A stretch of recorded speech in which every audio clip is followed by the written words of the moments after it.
Melania spoke of Barron. And it's amazing. On Friday, First Lady Melania Trump and Donald Trump were interviewed 2 weeks ago on Fox and Friends, and they were too keen updating with some great news. Loves it, yes, all settled. He loves it here. Melania and Barron are definitely enjoying their new home, but Barron's already been having some fun.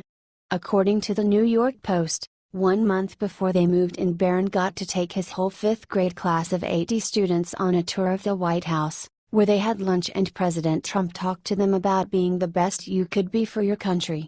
The interviewer then asked Melania if she's been missing New York City, where her and Barron had been living as he finished up the school year. The First Lady answered, "Not really. I'm so busy, and we are doing so many great stuff, so it's really special place. We love it here. And we love to hear that. What's your thoughts on this? Comment section below."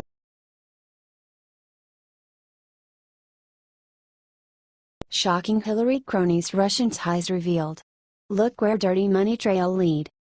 Certain names keep flying up in the news with at any rate some association with conceivably odious activities amid the last campaign.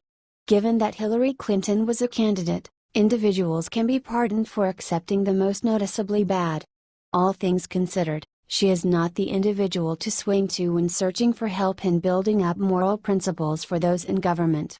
We are presently around 8 months since the presidential election was closed, and banners about keep with respect to the claimed obstruction by the Russians, political moves by the previous executive of the FBI and lawyer general, and in addition a group of web-related and hacking allegations. Investigations are continuous and some may really deliver comes about, in spite of the fact that those outcomes won't be what some were anticipating. John Podesta, Hillary's battle director, has figured out how to stay in people in general spotlight, in spite of the fact that it's not by any stretch of the imagination sure that he wishes to. Maybe he might simply want to backpedal to doing whatever administrators of fizzled presidential campaigns do. That is not prone to occur for his situation, things being what they are, by Mr. Podesta, who had associations with Russian interests and occupied with impressive money-related exchanges with them. With all the consideration the media and Democrats have concentrated on President Trump, so far without much of any result, this could be colossal. The New York Post reports, lawmakers failed to seize on an alarming development in the Russian collusion story last week, which should spark serious and immediate congressional inquiry. But it did not involve President Trump or his administration. During a heated Fox Business interview with Maria Bartiromo, Hillary Clinton's former campaign chief John Podesta made a series of misleading statements when asked about his involvement in a company that received $35 million from the Russian government while Hillary served as state secretary. On January 18, 2011, and a small green energy company named Juul Unlimited announced the appointment of Podesta to its board. Months later, Rosnano, a Kremlin-backed investment fund, founded by Vladimir Putin, pumped $35 million into Juul. Serving alongside Podesta on Juul's board were senior Russian official Anatoly Chubai and oligarch Ruben Vardanyan, who has been appointed by Putin to a Russian Economic Modernization Council. That is something beyond an easygoing association with Russian organizations, influence representatives, cash, and lawmakers. Maybe Mr. Podesta trusts that Russia just drops out of American vocabulary for some time. In any occasion, the accompanying passage from this meeting will bring into fresh concentration the reason he was chosen by Hillary as her campaign manager. They both have aced the specialty of needing the certainties by making articulations that, while in fact genuine, are intentionally deceptive.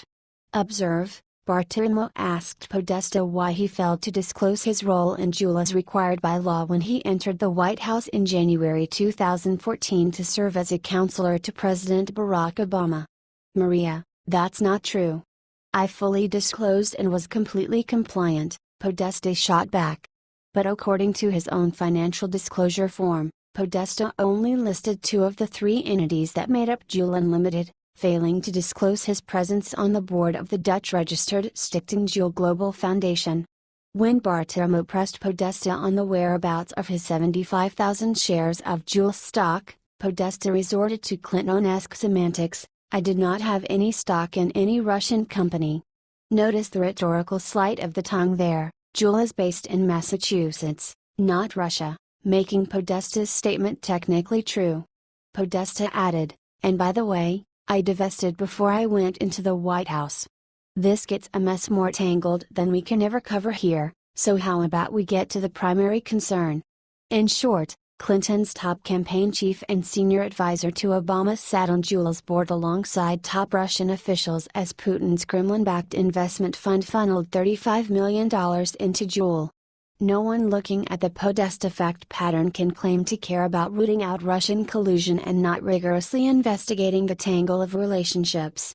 Anyway, to the Democrats and others on the left we ask, do you truly need an entire, genuine, free, and exhaustive investigation concerning anybody and any impacts American that may have addressed Russia in the past race? Or, on the other hand, would you lean toward just to lead a witch chase against President Trump? What do you think about this? Do not hesitate and write your thoughts in the comment section below. Thank you for reading. H. T. Briette Bart, NY.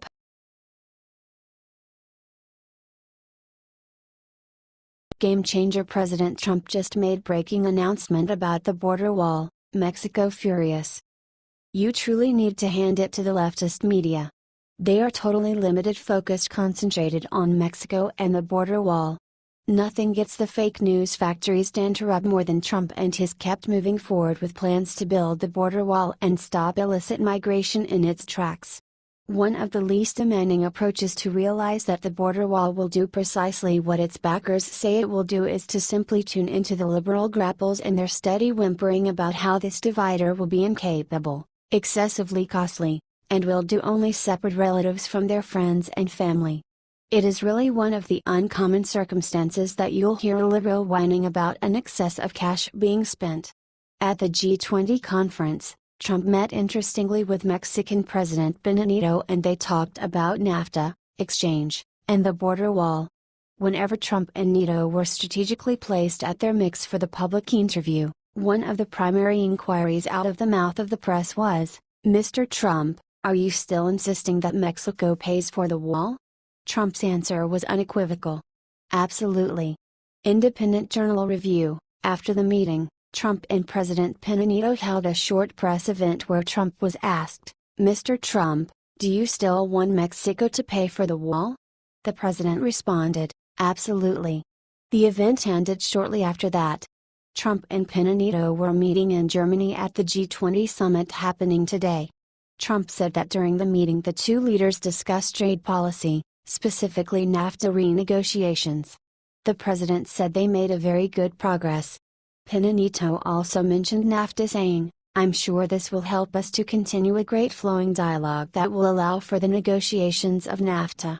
A standout amongst the most stunning things about this border wall business is that a majority of Americans trust that it must be constructed and that, regardless of the possibility that the legislature chooses that the expenses may be restrictive, citizens have respected a chance to pay for the wall regardless of the possibility that it implies private donations.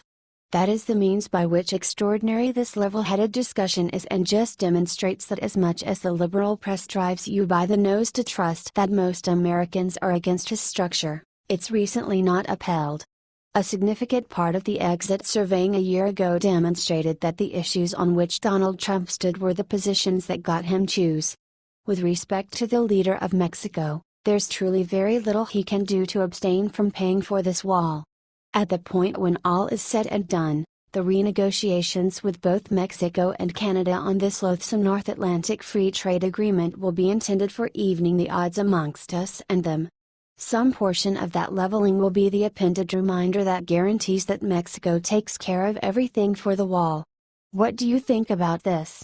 Do not hesitate and write your thoughts in the comment section below. Thank you for reading. H. T. Independent Journal.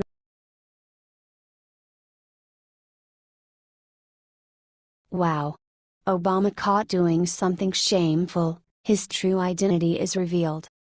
Amid Barack Hussein Obama's opportunity in office, he and Michelle scarcely praised the 4th of July by any means, as they believed they had no motivation to commend this awesome country. That is the reason it came as an unforeseen pleasure this previous week when Donald and Melania Trump celebrated July 4th out of a way that shows they are glad to be Americans. The Trumps truly are putting the Obamas to shame. The charlatan from Kenya that is former President Barack Hussein Obama and his scumbag of a wife who was never proud of her country until the ignorant leftists in the Democrat Party decided it would be a great idea to nominate a non-American to run for president, taking heavy criticism after this past 4th of July holiday.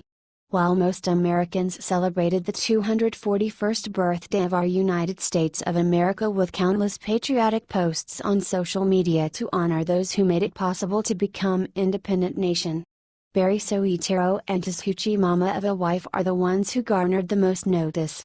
Both the Kenyan and his anti-American wife were 100% silent, without even mentioning our most patriotic of holidays. Michelle Obama was born and raised here. But our new First Lady, Melania Trump, who has more patriotism in one finger than the mooch has in her whole body. See the difference? Of course, Uchel was extremely proud when her husband was nominated. She saw the opportunity they had coming. What do you think about this? Do not hesitate and write your thoughts in the comment section below. Thank you for reading. T Freedom Daily.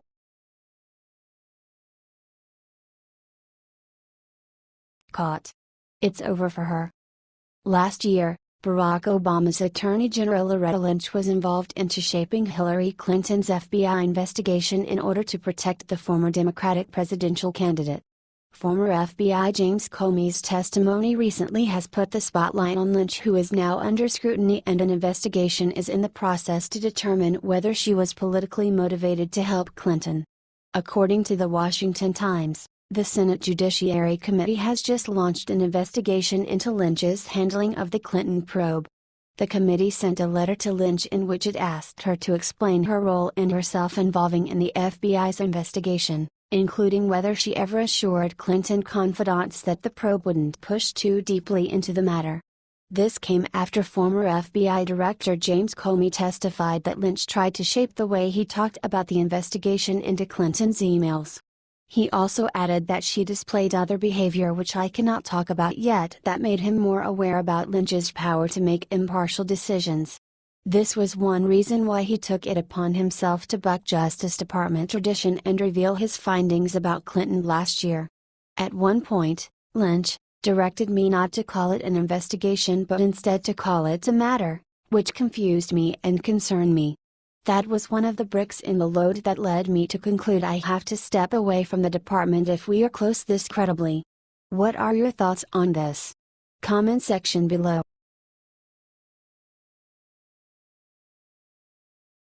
Just now, the internet sent into a full-blown frenzy.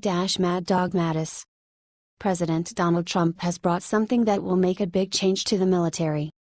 After having to deal with administration that didn't seem to have respect for it, that dictated to it or seemed to consider it a cast-off not worthy of attention, the military now has an administration that truly respects it and wants to give it its head to be able to achieve the military goals of the United States. And as usual, the liberal media isn't quite happy about this. Liberals are the ones who are as frightened of use of the military just as the previous administration of Obama was. The Washington Post was upset yesterday that Madison is annihilating the terrorists so effectively. A military policy run solely by the Pentagon creates confusion, writes the Post.